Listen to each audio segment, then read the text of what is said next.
In 1828, when Greece was fighting against the Ottoman Empire in its war for independence, the French army, in an alliance with Britain and Russia, intervened in the fight to help revolutionary Greece. An expeditionary corps of 15,000 men set out for the Peloponnese, and like Napoleon's campaign in Egypt and Syria, a scientific expedition would soon follow.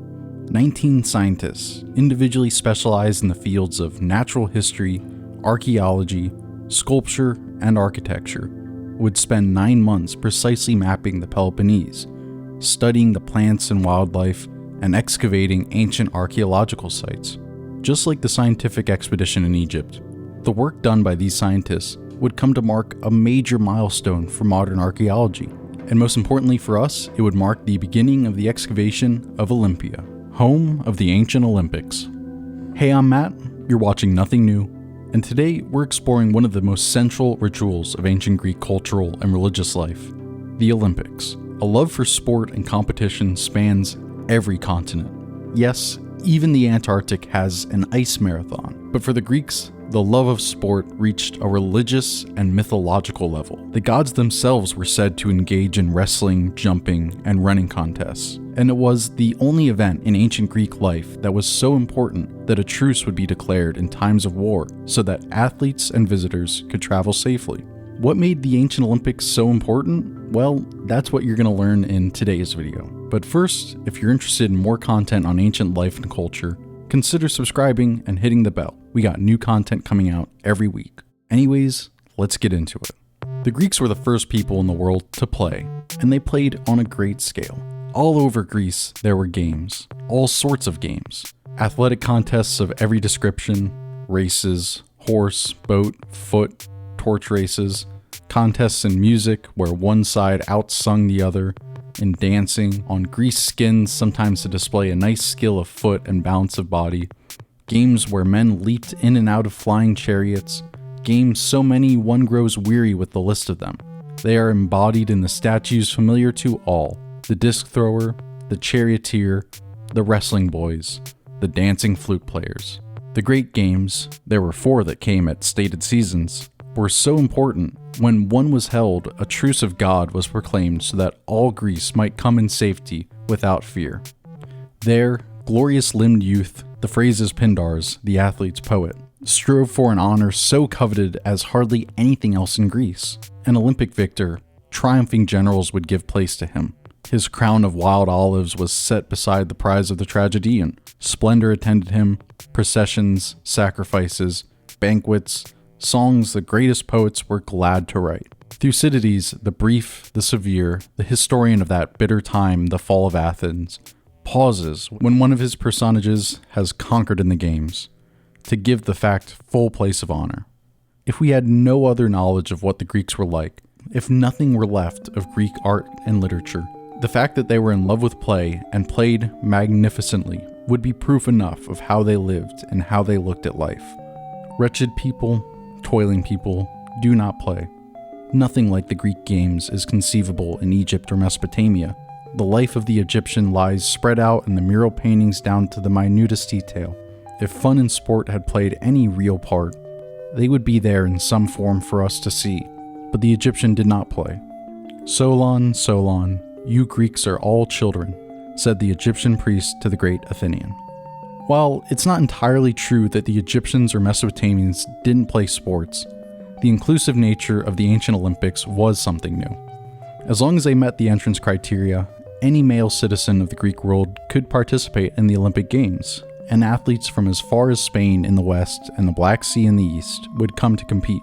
The games were held in honor of the supreme god of the Greek pantheon, Zeus, and the statue of Zeus at Olympia was so impressive it earned a place as one of the 7 wonders of the ancient world. As Edith Hamilton pointed out, victorious athletes enjoyed incredible celebrity in ancient Greece, and every sort of artist, from sculptors and painters to poets and musicians, would also come to praise the victors and compete themselves. Victory songs, called eponychions, were passed on from generation to generation, and remembered long after the games had passed and the athletes were dead and gone. The scale of the games were huge. Tens of thousands would have attended, and in the middle of the games, a staggering 100 oxen would be sacrificed to Zeus, so you know they ate well during the games. Aristotle dates the first Olympics to 776 BC, and though their popularity would decline during the Roman period, it would remain a highlight of the ancient Greek calendar for almost 12 centuries until the last recorded Olympics in 393 AD. The games lasted 5 full days, with games including boxing, wrestling, discus and javelin throwing, foot and chariot races, and more. Famously, the ancient Greeks would not only work out in the nude, didn't you know gymnasium literally means the naked place? They would also compete in the nude, covered in olive oil, except during the hoplite race, which they did in full armor. There weren't many rules in events like the pancration, a mix of boxing and wrestling, where the only thing not allowed was biting and gouging. There were also no weight divisions or time limits, just 2 age groups, the men and the boys.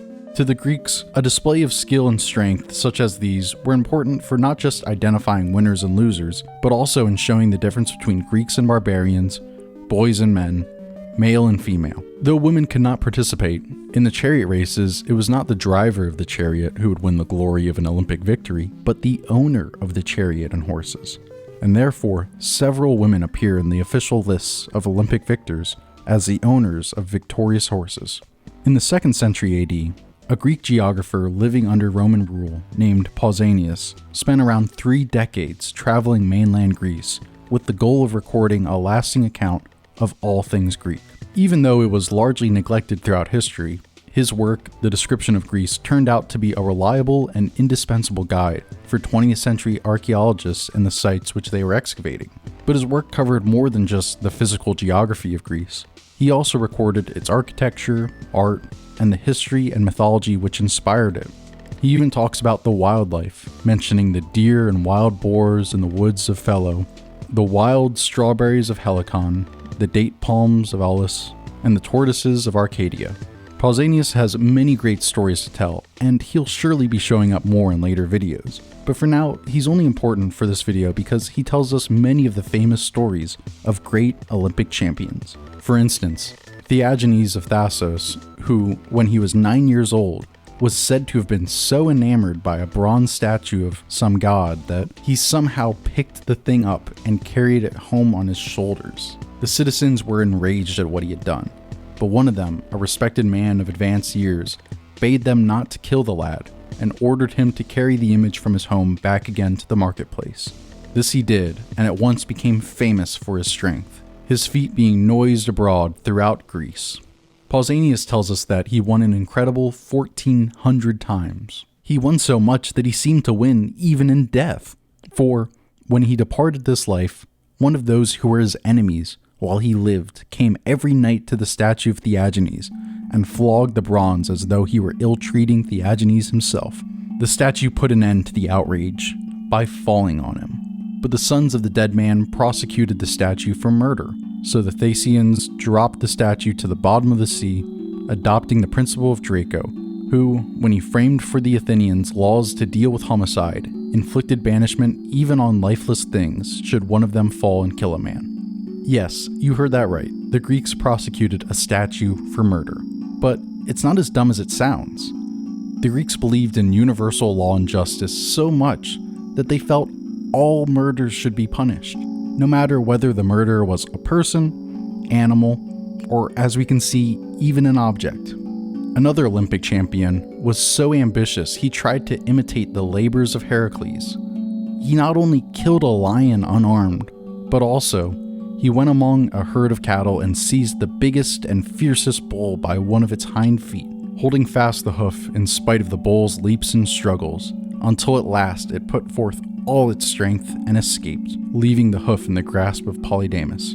It is also said of him that he stopped a charioteer who was driving his chariot onwards at a great speed. Seizing with one hand the back of the chariot, he kept a tight hold on both horses and driver. Of course, like any great Greek story, his hubris would be his downfall. After all, the prophecy of Homer respecting those who glory in their strength was to be fulfilled also in the case of Polydamas, and he too was fated to perish through his own might. For Polydamas entered a cave with the rest of his boon companions. It was summertime, and as ill luck would have it, the roof of the cave began to crack. It was obvious that it would quickly fall in and could not hold out much longer. Realizing the disaster that was coming, The others turned and ran away, but Polydamas resolved to remain, holding up his hands in the belief that he could prevent the falling in of the cave and would not be crushed by the mountain. Here Polydamas met his end. Perhaps the most famous of the ancient champions was Milo of Croton, a famous wrestler who was said to have carried his own statue into the sacred grove of Zeus. Today he is famous in the fitness world as the inventor of progressive overload, gaining his incredible strength by carrying an ox on his shoulders every day as it grew from a calf to fully grown. I can't find any ancient sources for that one. It seems like a modern myth and definitely not very plausible, but what Pausanias does tell us is that he was so strong he would tie a cord around his forehead as though it were a ribbon or a crown. Holding his breath and filling with blood the veins on his head, he would break the cord by the strength of these veins. In the end, it is said that he was killed by wild beasts after his hand got stuck in the trunk of a tree. And lastly, there's Sostratus.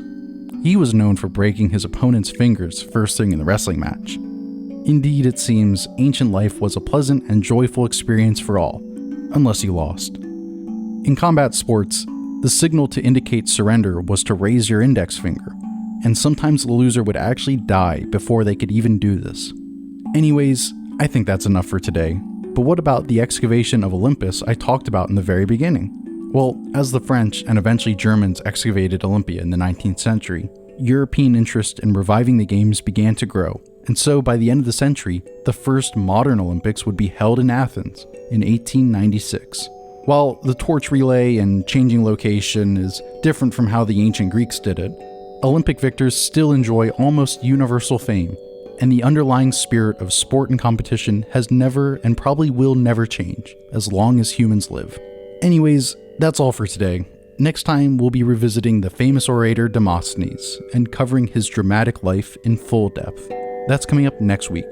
I hope you're excited, and I'll see you then.